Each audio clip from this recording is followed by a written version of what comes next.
जाता है, ठीक है। जो आपको ITI पॉलिटेक्निक या फिर कोई भी जो 10th स्तर के एग्जाम होंगे ना, उन सारे में आपको ये काम आएगा, ठीक है ना। अभी हम जो विशेष जो हमारा टारगेट है वो ITI को लेकर है। किसको लेकर है? ITI को लेकर है, क्योंकि ये जो बैच है ये ITI का बैच है। समझ गए आप सभी लोग? ठीक है, लगाइए रियल नंबर। आज बहुत गर्मी है ना, बहुत गर्मी है। बिहार में अभी करीब करीब 42-43 डिग्री के आसपास टेम्परेचर है यहाँ पर, है ना। जहाँ पर हम लोग हैं अभी दरभंगा में 42-43 डिग्री के आसपास है टेम्परेचर, इसीलिए गर्मी ज़्यादा लग रहा है।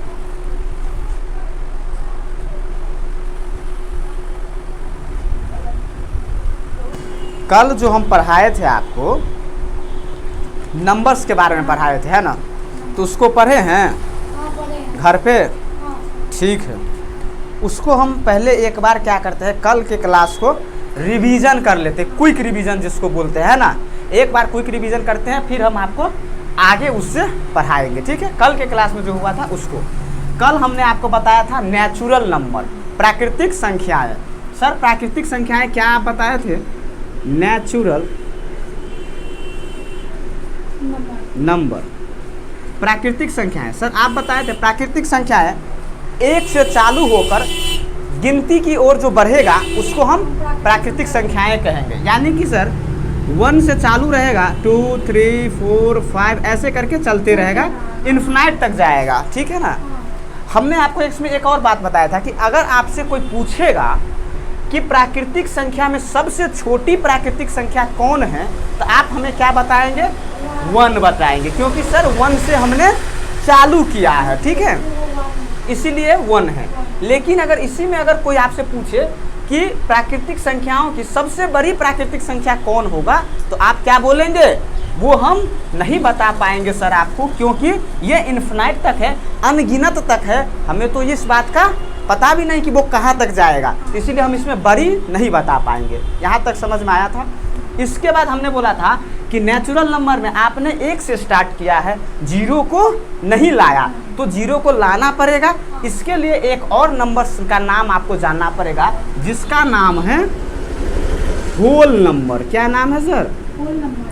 होल नंबर, पूर्ण संख्या। हाँ, पूर्ण संख्या इसको बोलते हैं। पूर्ण संख्या में हमने बोला था कि 0 के साथ साथ प्राकृतिक संख्याओं के जो समूह होंगे उसको हम पूर्ण संख्या बोलेंगे। यानी कि सर ये तो आएगा ही, साथ में 0 को भी लाएगा, तो 0 आया, 1 आया, 2 आया, 3 आया, और ऐसे करके इन्फिनाइट तक गया। इसमें भी सर आप कहे थे कि जो सबसे छोटी पूर्ण संख्या होल नंबर जो होगा वो क्या होगा? 0 होगा। लेकिन सबसे बड़ी इसमें भी हम नहीं बता पाएंगे, ठीक है, ठीक है। इसके बाद हमने बोला था कि अच्छा ये तो आपने समझ गए कि सर 1, 2, 0 सब चला आया, लेकिन क्या इसमें माइनस का संख्या आया, क्या डेसिमल आया, क्या फ्रैक्शन आया? तो बोले नहीं आया। तो कहा इसका भी कोई नाम है क्या? तो बोले बिल्कुल है। तो हमने बोला जब माइनस के साथ साथ ऑल इंटीजर्स जिसको बोलते हैं कि माइनस, निगेटिव, पॉजिटिव सारे नंबर्स को जब साथ में लेते हैं तो वो क्या फॉर्म करता है? इंटीजर को फॉर्म करता है, जिसका नाम होता है पूर्णांक, है ना। बताए थे इंटीजर। इंटीजर क्या होता है सर कि ये माइनस इन्फिनिटी से आपका चालू होगा, ऐसे चलते रहेगा, -2, -1, 0, 1, 2, और फिर ये प्लस की इन्फिनिटी तक जाएगा। हमने आपको बताया था इससे इधर वाले संख्या को नेगेटिव नंबर बोलते हैं, इससे इधर वाले संख्या को वेरी गुड पॉजिटिव नंबर बोलते हैं। लेकिन बोला था कि सर 0 ना तो नेगेटिव में आया ना ही पॉजिटिव में आया, तो फिर ये किस में आएगा? वेरी गुड, बहुत बढ़िया। इसको सर हमने बोला कि ये तब इसका मतलब सर आप जो अभी पढ़ा रहे हैं ये 0 क्या है? इंटीजर है। समझ गए? ठीक है। जब इतना बात हमारा आपका हो गया, फिर आपने बोला सर अभी भी आपने ना फ्रैक्शन की बात किया ना डेसिमल की बात किया, इसका मतलब उसका भी तो नाम जानकारी दीजिए हमको। तो हमने आपको कल बताया था कि एक होता है फ्रैक्शन। क्या? फ्रैक्शन। फ्रैक्शन वो सर क्या होता है, अगर हमने p/q लिखा तो इसको फ्रैक्शन पढ़ेंगे, मतलब भिन्न पढ़ेंगे हिंदी में। हाँ, इसको पढ़ते हैं सर न्यूमरेटर, हाँ रेटर, और इसको डिनोमिनेटर, डिनोमिनेटर। Very good.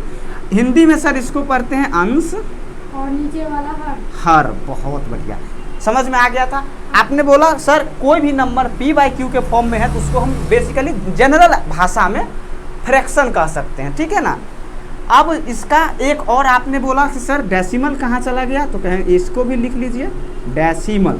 ये क्या होगा सर, जैसे आप 0.5 1.2 दो नंबर्स के बीच में अगर या तीन पॉइंट के बाद जिसके दो नंबर को डिवाइड करने वाली जो एक बिंदु होता है ना उसको बोलते हैं पॉइंट। ये जो है ना हमारा यहाँ पे मल्टीप्लाई नहीं समझ लेना है। मल्टीप्लाई कब रहेगा, जब ए से रहेगा तो कहेंगे सर अब इसको मल्टीप्लाई करना है, या फिर ब्रैकेट में रहेगा तो मल्टीप्लाई। अभी हमने जो नंबर लिखा है वो डेसिमल के फॉर्म में लिखा है, इसको हम डेसिमल बोलते हैं, ठीक है ना। तो ऐसे चलते रहेगा, ठीक है। यहाँ तक हम आपको पढ़ा चुके हैं। उसके बाद में बोले थे इवन नंबर, ऑड नंबर, ये सारी बातें बताए थे। इवन नंबर क्या होगा, जो 2 से पूरा कट जाएगा।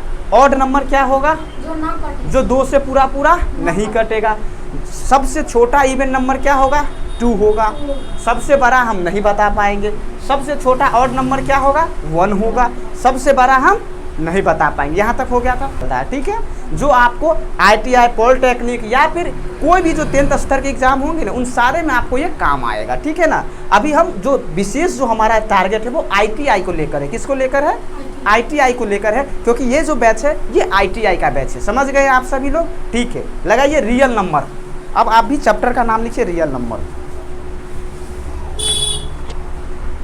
आज बहुत गर्मी है ना, बहुत गर्मी है। बिहार में अभी करीब 42-43 डिग्री के आसपास टेम्परेचर है यहाँ पर अभी, है ना। जहाँ पर हम लोग हैं अभी दरभंगा में 42-43 डिग्री के आसपास है टेम्परेचर, इसीलिए गर्मी ज़्यादा लग रहा है।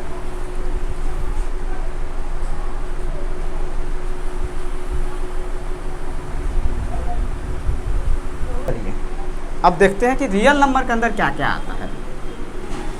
हिंदी में बोलते हैं वास्तविक संख्या।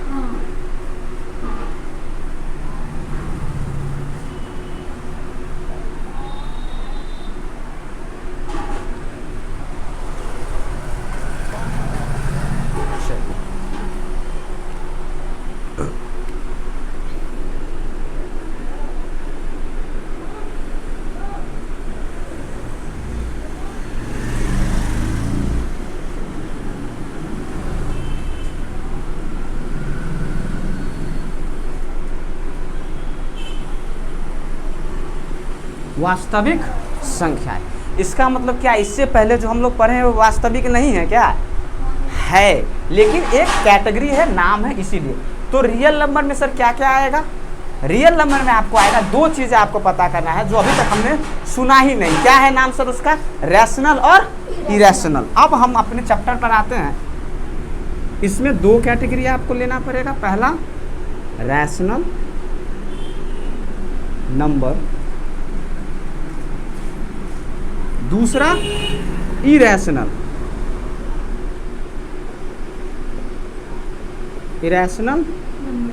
नंबर। इसको बोलते हैं हिंदी में परिमेय संख्या। ये वास्तविक संख्या, ये परिमेय संख्या, वेरी गुड। और ये अपरिमेय संख्या, ठीक है ना।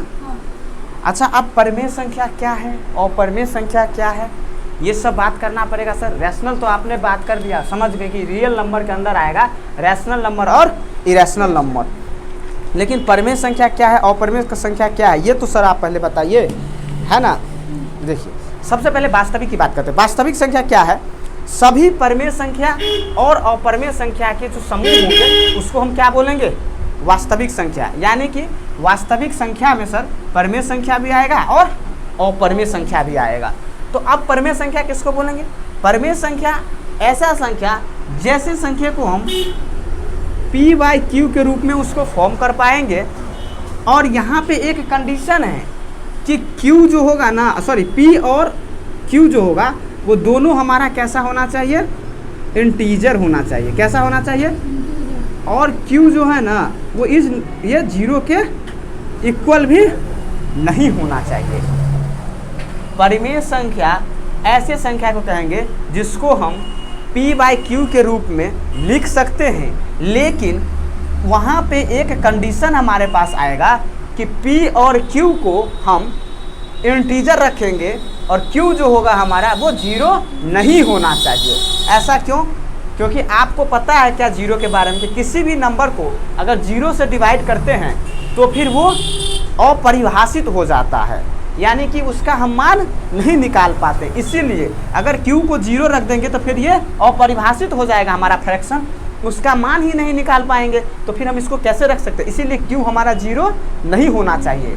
लेकिन ये एक बात और थोड़ा सा एक्स्ट्रा चीज़ें समझ लीजिए कि अगर ये नंबर है a और इसको हम 0 से डिवाइड कर रहे हैं तब तो होगा अपरिभाषित। क्या होगा? अपरिभाषित। लेकिन अगर 0 को हम किसी नंबर से डिवाइड करें तब क्या होगा?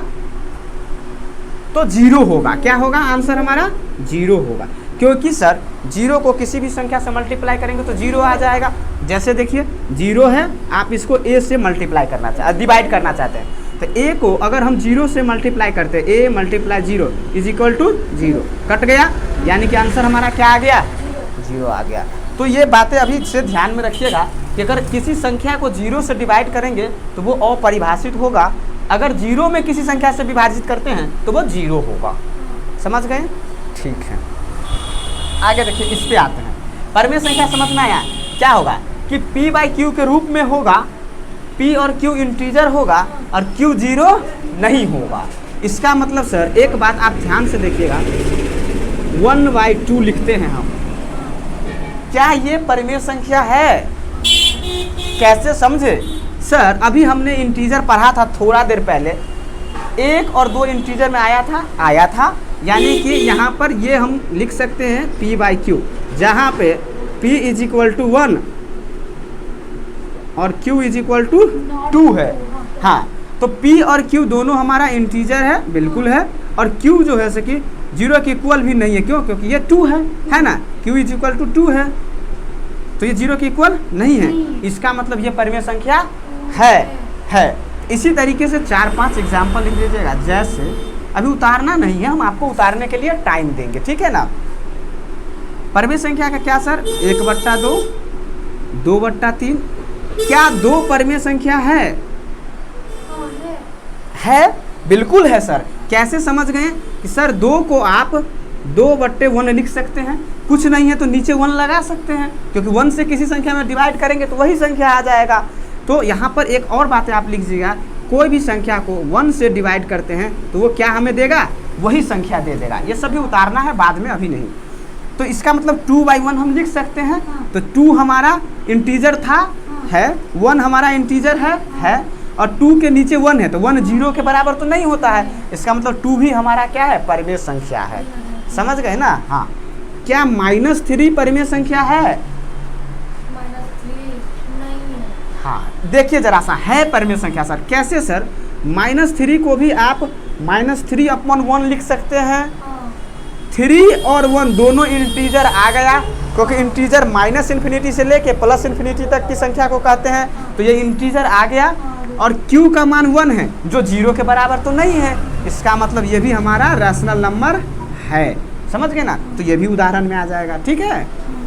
चलिए, ऐसे करके बहुत सारे नंबर है, ठीक है ना। इन्फिनाइट नंबर है हमारे पास, ठीक है। तो इन्फिनाइट को हटाता भी ऐसे डॉट डॉट सिर्फ लगा लेना है। अभी तक में हमने सिर्फ आपको परिमेय संख्या बताया है। परिमेय संख्या में क्या क्या बताया है सर? परिमेय संख्या वो संख्या होगी जो p बाई क्यू के रूप में जिसे लिखा जा सकता है, p और q इंटीजर हो, q हमारा 0 नहीं हो। आ गया समझ में? अब बात करते हैं अपरिमेय संख्या। किसका? अपरिमेय संख्या, इरेशनल नंबर का। इरेशनल नंबर क्या होता है सर? बताइए क्या होगा? जैसे सर रैशनल नंबर को आप p बाई क्यू के रूप में लिख पाते हैं, इसी तरीके से इरेशनल नंबर का एक आसान भाषा में कहते हैं, उसे p बाई क्यू के रूप में एक्सप्रेस नहीं किया जा सकता है, लेकिन वो पूरा डिफिनीशन उसका पूर्ण डिफिनीशन नहीं है। सबसे परफेक्ट डिफिनीशन क्या है? क्या बोले सर आप? कि इरेशनल नंबर वो संख्याएं होंगे जिसका वो किसी भी नंबर का जो है ना वो परफेक्ट स्क्वायर नंबर नहीं होगा, या फिर उसे हम p बाई क्यू के रूप में भी नहीं लिख पाएंगे। जैसे देखिए, एक नंबर हम आपको बताते हैं। यहाँ पर नंबर हमारे पास है √2। क्या है सर? √2। √2 को ध्यान से देखिएगा तो पता चलेगा, 2 जो हमारा नंबर है वो किसी भी संख्या का स्क्वायर नहीं है। कैसे नहीं है सर? ध्यान से देखिए इस बातों को, यहाँ पर बताते इस बॉक्स में सिर्फ आपका ध्यान रहना चाहिए आप लोगों का, ठीक है ना। 1 का स्क्वायर क्या होगा? 1। 2 का स्क्वायर क्या होगा? 4। अब देखिए 1 के बाद स्क्वायर डायरेक्ट कहाँ चला आया? 4 पे। इसका मतलब 2 है किसी नंबर का? नहीं आया ना बीच में, यानी 2 किसी भी नंबर का परफेक्ट स्क्वायर नहीं है, यानी पूर्ण वर्ग नहीं है। हिंदी में बोलते हैं पूर्ण वर्ग नहीं है, इसीलिए ये कैसा संख्या होगा? अपरिमेय। वेरी गुड, कैसा होगा? अपरिमेय। इसी तरीके से एक और नंबर लेते हैं, √3। क्या लेते हैं सर? √3। तो क्या √3 को देखकर बताइए ये किसी भी नंबर का परफेक्ट स्क्वायर है? सर 1 के बाद तो डायरेक्ट 4 आ गया था, 3 तो नहीं था बीच में, यानी कि ये भी हमारा नहीं होगा। इसका मतलब ये भी हमारा अपरिमेय संख्या होंगे। एक बात आप बताइए, 22/7 ये परिमेय संख्या है या अपरिमेय संख्या है? ये अपरिमेय नहीं है सर। आपको पता है क्या कि सर पाई का जो वैल्यू होता है वो 22/7 ये एक अप्रोक्सीमेट वैल्यू है, लगभग मान है ना, एग्जैक्ट वैल्यू नहीं है। इसीलिए पाई हमारा इरेशनल होता है। पाई कैसा होगा? इरेशनल। लेकिन ये 22/7 जो होगा सर वो कैसा होगा? रैशनल होगा। इसीलिए हमने 22/7 को रैशनल के साथ लिखे हैं और पाई को इरेशनल के साथ। आया समझ में? आ रहा है समझ में? यानी कि ऐसे नंबर को चलते रहेगा जो हमारे पास इरेशनल रहेगा, ठीक है। एक बात है और समझ लीजिए, उसको हम और पढ़ाएंगे आगे, डेसिमल एक्सपेंशन जब हम लोग पढ़ेंगे, दशमलव निरूपण हिंदी में, तो बताएंगे। लेकिन एक ऐसी बातें भी सीख लीजिए सर, यहाँ पे अगर 2.3 के ऊपर रैकरिंग है तो ये भी हमारा इरेशनल नंबर है, क्योंकि सर ये ख़त्म तो होगा नहीं, तो किसी नंबर का तो ये वो बनेगा नहीं, नीचे आएगा नहीं वो फ्रैक्शन, इसीलिए ये हमारा इरेशनल नंबर है, ठीक है ना। ये जब हम डेसिमल एक्सपेंशन पढ़ेंगे तो बताएंगे आप। अभी ये 3-4 एग्जाम्पल से आप समझ जाए। √5 ऐसे करके। √4 हमने क्यों नहीं लिखा, गौर किए? √2 √3 के बाद डायरेक्ट √5 है। √4 सर आप क्यों नहीं लिखे इरेशनल में?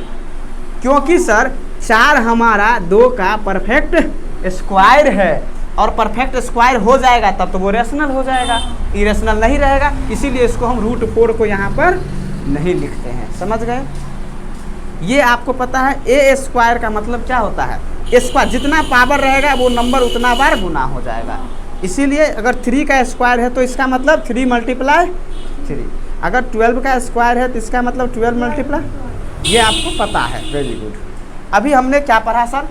रियल नंबर जो एक सेट और समूह होता है, किसका? रैशनल और इरेशनल का। रैशनल नंबर में हमारा ऐसा नंबर आएगा जो p/q के रूप में फॉर्म हो सकेगा, p और q इंटीजर होगा, q हमारा 0 नहीं होगा। इरेशनल नंबर में ऐसा नंबर आएगा जो p/q के रूप में उसको हम एक्सप्रेस नहीं कर पाएंगे। कोई कोई नंबर है जिसको एक्सप्रेस कर पाते हैं लेकिन फिर भी वो इरेशनल नहीं रहता, रेशनल नहीं रहता है। तो इसीलिए इसका परफेक्ट डिफिनीशन ये है कि ऐसे नंबर जिनका हम परफेक्ट स्क्वायर नंबर नहीं, माने परफेक्ट वो किसी भी नंबर का परफेक्ट स्क्वायर नंबर नहीं है तो वो इरेशनल कहलाएगा। समझ गए हैं? तो अब आप आसानी से धीरे धीरे उतारना चालू कीजिए। ये तो आपको आता है, इसको तो नहीं उतारना है ना, तो इसको हमको मिटा देते हैं, ठीक है। उसके बाद में इधर आपको ये उतारना है, ठीक है। ये 3 बातें उतारना कहीं पे साइड में ही, जैसे हमने इसको साइड में बताया ना, तो साइड में ही एक बॉक्स बनाना है और उस बॉक्स में इसको उतारना है, क्योंकि ये बहुत काम की चीज़ें है। उतारिए। लाइन भी भाग गया, नहीं लाइन भी कहा है कि टॉपिक ख़त्म तो हम भी ख़त्म।